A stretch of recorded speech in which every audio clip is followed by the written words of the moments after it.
Well, Gary, a bit frustrated by that out there today? Yeah, I am in one way, but not really overall. I think it's a fair result. I have no complaints in respect of 0-0.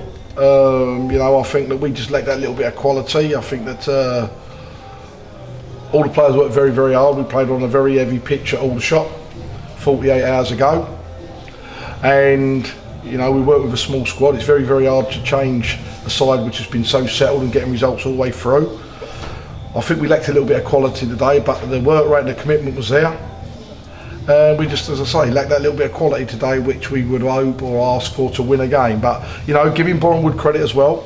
They've come here today and a lot better side, playing 4-4-2 than what they did recently when we went over there and they played 4-2-3-1. They looked a lot more threatening, and, all credit to them, their management and their playing squad. They made it tough, and as I say, over the 90 minutes, a fair result. And if someone turns around and assesses to me the two games, Aldershot away, Boreham at home, 4 points out of 6, 2 clean sheets, up to 7th in the league.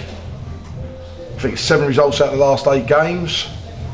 A tremendous turnaround. All credit to the staff and the players and the supporters for playing their part over the last 4 or 5 weeks.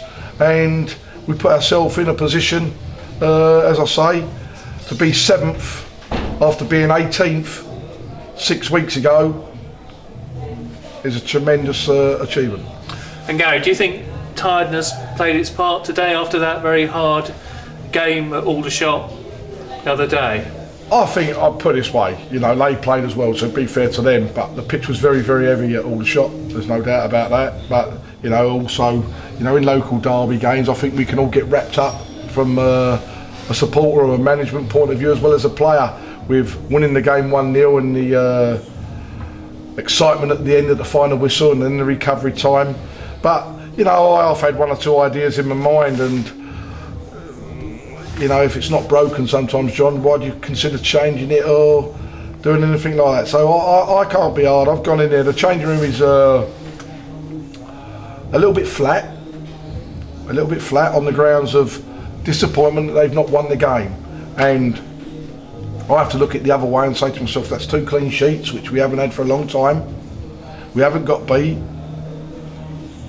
Sitting 7th in the league, John.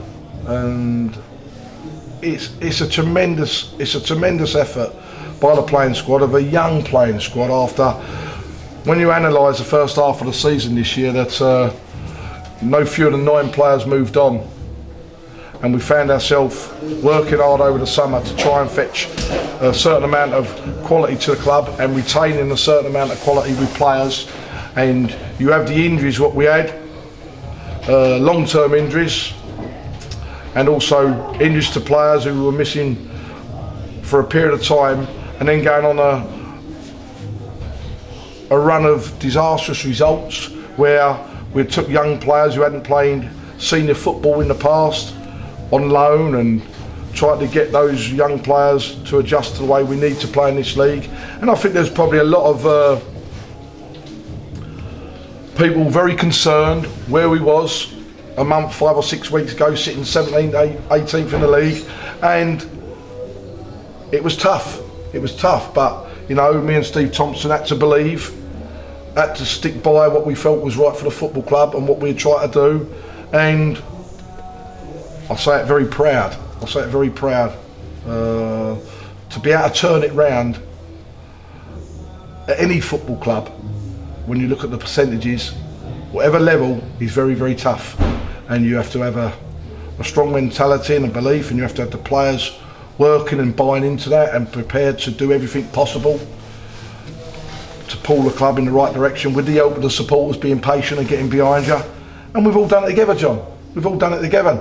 There's no doubt about that. To be sitting, as I say, 7th going into the new year as a part-time club again, year in, year out.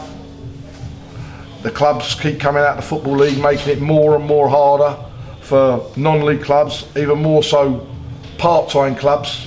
And the budget hasn't increased in the 5 years, it's always been the same.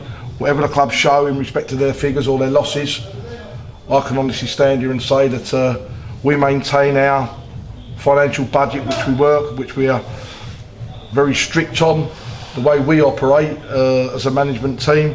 So to be where we are, again, after 5 years, improving all the time, going to the second half of the season now, and with a lot to play for still.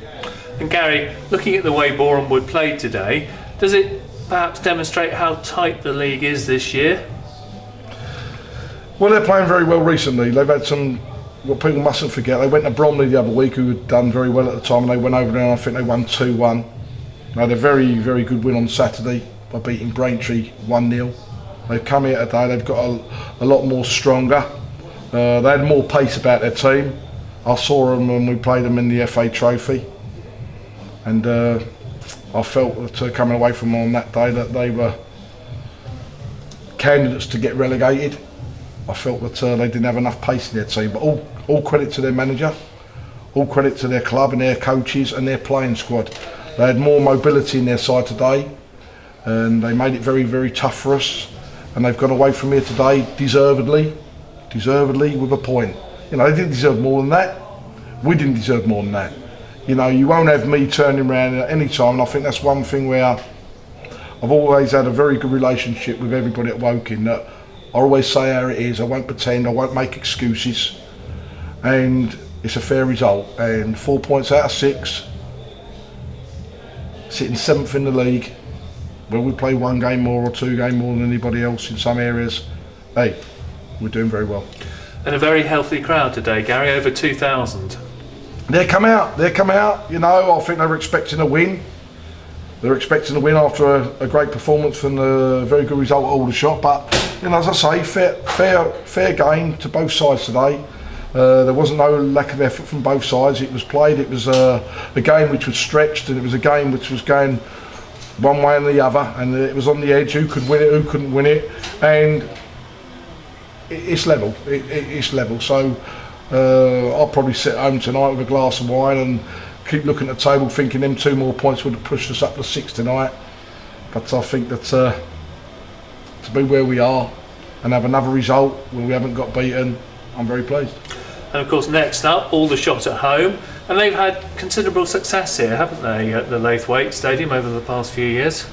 Do very well here at Aldershot. They come here and they have made it very, very tough. As I say, in local derbies, league results go out the window, league positions go out the window, and it's on the day, and there'll be another tough game. It was a tough game there last Saturday, just gone, as we got the result. We deserved the result. I have no other fault apart from we deserved to win that game. Their manager seemed to think different. I don't know what game he was watching, but that's up to him to have his faults in every way of form. You know, I think that's where the results are at the moment. I can understand him looking for or grabbing every bit of comfort we can try and get from people. But, you know, they'll be hard to beat here. There's no doubt about that. They've got some very good players. They've got a very good manager, and they've got good support. So, again, I won't look at the game against Aldershot and think to myself, oh, that's 3 points straight away. It will be tough. It will be tough. We know that. But their record here over the last couple of years has been very, very good. You know, and that's their only bit of comfort though, John. They've had out of us over the last 4 years. You have to look at that. You know, and I look at that. I know that all the Aldershot fans want to beat Woking, and Woking want to beat Aldershot. I judge it over 46 games. And every year, since I've been at this football club, and we've been back in the Conference League, the part-time club from Woking has always been above the full-time club, ex-football league, Aldershot. And that will be the same, I honestly believe, at the end of the season this year. Lovely, thank you very much, Gary. Safe journey home. Cheers.